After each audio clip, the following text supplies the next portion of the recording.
Le Seigneur soit avec vous. Évangile de Jésus-Christ selon saint Jean. Gloire à toi, Seigneur. C'était après la mort de Jésus, le soir venu, en ce premier jour de la semaine, alors que les portes du lieu où se trouvaient les disciples étaient fermées, verrouillées, par crainte des Juifs, Jésus vint et il était au milieu d'eux. Il leur dit : « La paix soit avec vous. » Après cette parole, il leur montra ses mains et son côté. Les disciples furent remplis de joie en voyant le Seigneur. Jésus leur dit de nouveau : « La paix soit avec vous. De même que le Père m'a envoyé, moi aussi je vous envoie. » Ayant ainsi parlé, il souffla sur eux, il leur dit : « Recevez l'Esprit Saint, et à qui vous remettrez les péchés, ils seront remis, et à qui vous maintiendrez les péchés, ils seront maintenus. » Or, l'un des 12, Thomas, appelé Didyme, c'est-à-dire jumeau, n'était pas avec eux quand Jésus était venu. Les autres disciples lui disaient : « Nous avons vu le Seigneur. » Mais il leur déclara : « Si je ne vois pas dans ses mains la marque des clous, si je ne mets pas mon doigt dans la marque des clous et si je ne mets pas la main dans son côté, non, je ne croirai pas. » 8 jours plus tard, les disciples se trouvaient de nouveau dans la maison et Thomas était avec eux. Jésus vient, alors que les portes étaient verrouillées et il était là au milieu d'eux. Il dit : « La paix soit avec vous. » Puis il dit à Thomas : « Avance ton doigt ici et vois mes mains. Avance ta main et mets-la dans mon côté. Cesse d'être incrédule, sois croyant. » Alors Thomas lui dit : « Mon Seigneur et mon Dieu. » Jésus lui dit : « Parce que tu m'as vu, tu crois. Heureux ceux qui croient sans avoir vu. » Il y a encore beaucoup d'autres signes que Jésus a faits en présence des disciples et qui ne sont pas écrits dans ce livre, mais ceux-là ont été écrits pour que vous croyiez que Jésus est le Christ, le Fils de Dieu, et pour qu'en croyant, vous ayez la vie en son nom. Acclamons la parole de Dieu. Louange à toi, Seigneur Jésus. La réaction de Thomas à l'annonce de la résurrection est liée à son absence. Il n'était pas avec le collège apostolique, enfermé, toutes portes verrouillées, par crainte des autorités juives, au moment de l'apparition du ressuscité. Et je voudrais approfondir cette question. Remarquez d'abord qu'il a osé sortir, ce qui manifeste du courage. Mais, et c'est le revers de la médaille, on a beau comme Thomas avoir suivi Jésus, lui avoir même peut-être posé des questions plus que d'autres, si nous en croyons l'évangile de Jean, eh bien, si l'on se trouve en dehors du collège des apôtres, eh bien, on se trouve en manque de vérité au point de frôler l'incrédulité. Et le Christ va offrir à Thomas une sorte de seconde chance quand il sera de retour au sein du collège apostolique. J'insiste là-dessus. Cet épisode nous manifeste en effet l'importance de ce collège qui tient son organisation du Christ. Il ne peut y avoir d'absent au regard de ce qu'avait institué Jésus. Il avait choisi 12 apôtres. Judas trahit et se tue, il est remplacé par Matthias après l'ascension. Alors que 2 auraient correspondu selon les critères de choix établis par Pierre. Mais pas plus qu'il ne pouvait demeurer à 11, il leur était impossible d'être 13. On tira donc au sort afin qu'ils fussent 12, le nombre des tribus d'Israël. L'Église, augmentant en nombre au fil des ans, ce collège apostolique se donnera des auxiliaires, puis des successeurs. Et c'est toujours ensemble qu'ils cautionneront la vérité de la doctrine catholique sous la conduite de Pierre, puis des successeurs de Pierre qui s'imposeront assez rapidement, selon la promesse de Jésus, comme la caution indispensable de la vérité catholique. Aujourd'hui, François, 266e successeur de Pierre, nous a quittés. Le collège apostolique dirigeant l'Église n'a plus la pierre humaine de fondation. Et tout s'est arrêté dans le gouvernement de l'Église. Même un saint qui devait être proclamé ce dimanche ne le sera pas. Quand Dieu nous aura donné le nouveau successeur de Pierre, l'autorité apostolique se manifestera. Cela peut conduire à une première remarque. Certains s'étonnent aujourd'hui, par exemple, d'un ralentissement de l'élan œcuménique, en particulier du côté du monde protestant.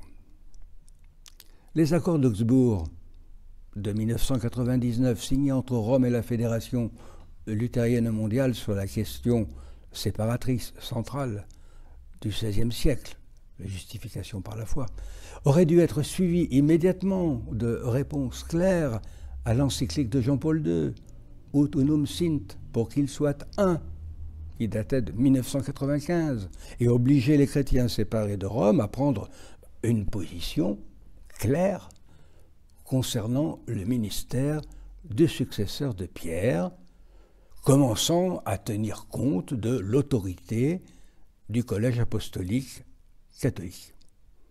Tel n'a pas été le cas, eh bien rien ne peut avancer, ni partage eucharistique, ni reconnaissance des ministères.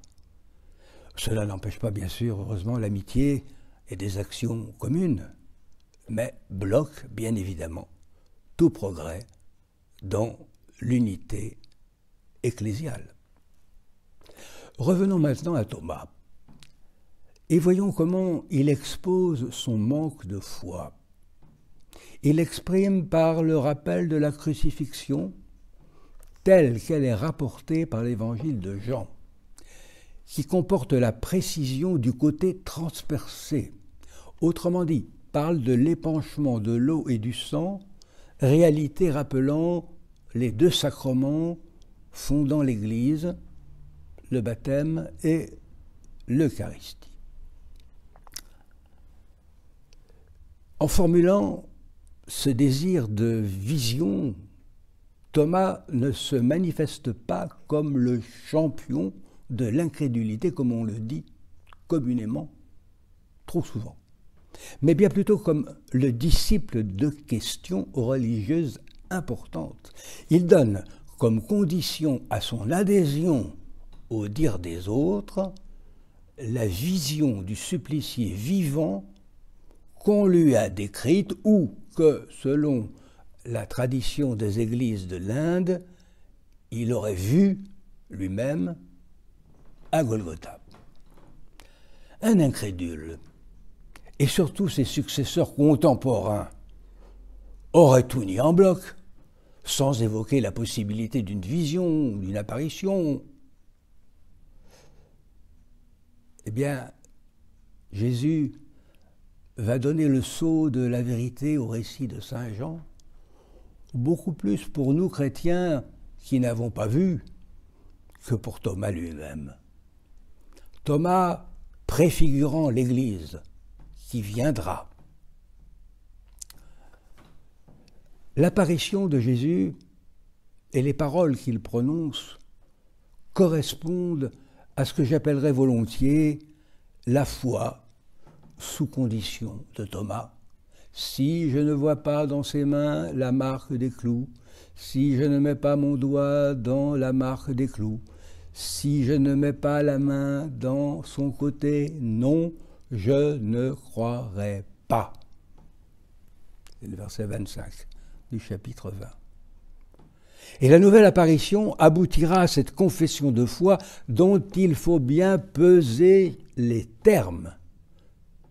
Mon Seigneur et mon Dieu, face aux marques de la crucifixion et le côté ouvert. Et l'interjection de Thomas n'est pas au vocatif, mais au nominatif. Il faut donc la lire comme un attribut. Tu es mon Seigneur et mon Dieu. Elle s'aligne certes par la forme sur la confession de Nathanaël, tu es le Fils de Dieu, tu es le roi d'Israël, et sur celle de Pierre, tu es le Saint de Dieu, mais aussi sur celle des Samaritains, et aussi de Marthe, mais elle les dépasse en force parce qu'il y a appropriation. Thomas emploie le possessif, marquant que c'est pour lui que Jésus est Seigneur et Dieu. Et de plus, il donne à Jésus le titre de Seigneur Dieu, en hébreu Adonai Elohim, qui dépasse tous les titres messianiques possibles. Je pense donc que si Thomas a effectivement dépassé la foi de Pierre, mais tout de même au sein du collège apostolique, donc sous l'autorité de Pierre, il s'est hissé jusqu'à celle de Jésus sans faire mieux, chose évidemment impossible. Il a cru, sans toucher, mais en ayant vu tout de même, grâce à ce qu'on pourrait appeler une condescendance miséricordieuse de Jésus, acceptant de se manifester une seconde fois pour lui dans un corps glorieux, portant cependant les marques des souffrances ayant provoqué la mort. À ce sujet, on peut remarquer que Thomas est le second à être gratifié d'une apparition particulière selon l'évangile de Jean. Marie de Magdala, en effet, le précède, mais ne reconnaît Jésus que quand ce dernier prononce son nom. Et selon saint Paul, c'est Pierre qui a vu Jésus en premier, voir 1 Corinthiens 15, verset 5. Tradition certainement plus ancienne que celle de saint Jean. Cela dit, c'est à cause de cela que Thomas fut qualifié quelquefois d'apôtre, égal de Pierre, selon la citation du poète syriaque Curylona du IVe siècle. Aussi peut-on dire, Thomas est donc le premier disciple qui accède à la foi, si on accepte le disciple bien-aimé dans le tombeau. Quel dommage que ne soit pas Pierre. Sa foi était ambiguë, il avait refusé la passion de Jésus jusqu'à nier être son disciple, et dans le tombeau vide, bien qu'il ait vu, on ne savait pas s'il croyait. Il faudra attendre le chapitre 21 de l'évangile de Jean pour être sûr que Pierre est tout à fait réconcilié avec Jésus et invité à devenir berger des brebis en suivant son maître. Et Thomas, eh bien, il réapparaît au chapitre 21, mais voilà, nommé juste après Pierre, parmi ceux qui sont dans la barque, reformant ainsi un trio de disciples avec le bien-aimé. Et c'est ainsi que Thomas est passé du doute à une déclaration de foi dépassant celle de Pierre, mais pas ses fonctions. Subsiste un dernier mystère. L'Évangile le surnomme Didyme, ce qui en grec signifie jumeau, alors que déjà son nom, Thomas, en grec, signifiait aussi jumeau, en araméen, langue parlée par le Christ. L'évangéliste insiste à l'évidence sur sa gémellité, mais jumeau de qui, je vous le demande? Silence du texte, tout comme sur l'identité d'ailleurs du disciple bien-aimé. Eh bien, j'aime personnellement cette grandeur du christianisme qui nous oblige à réfléchir et ne nous force pas à ingurgiter des vérités préfabriquées.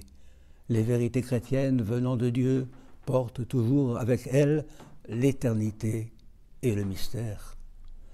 Thomas est très certainement suggéré comme le jumeau de Pierre par la foi.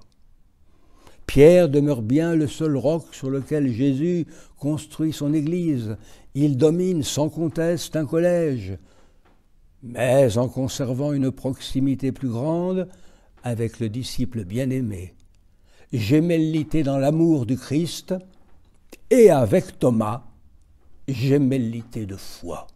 foi si grande qu'elle lui vaudra à Thomas le titre d'athlète de Dieu, et qu'il ira porter l'Évangile en Inde et jusqu'en Chine. N'approchons-nous pas là, chers amis, un des grands mystères du rôle que doit jouer le successeur de Pierre, le pape, devant toujours demeurer le roc solide, gardien de l'unité dans la vérité de la foi, enseignée par Jésus, mais cédant quelquefois des voix de Thomas et du disciple bien-aimé. Et quand un pape nous quitte, comme c'est le cas en ce moment, si nous cédons à la tentation du questionnement quant à son ministère, car il faut en réalité des années pour juger d'un pontificat, eh bien ne pensons qu'au saint trio, François, Thomas et le disciple bien-aimé, au mystère de la gémellité apostolique et à notre fidélité à son autorité. Pouvons-nous aujourd'hui dire avec plus de force et de conviction à Jésus, « Mon Seigneur et mon Dieu ». Amen.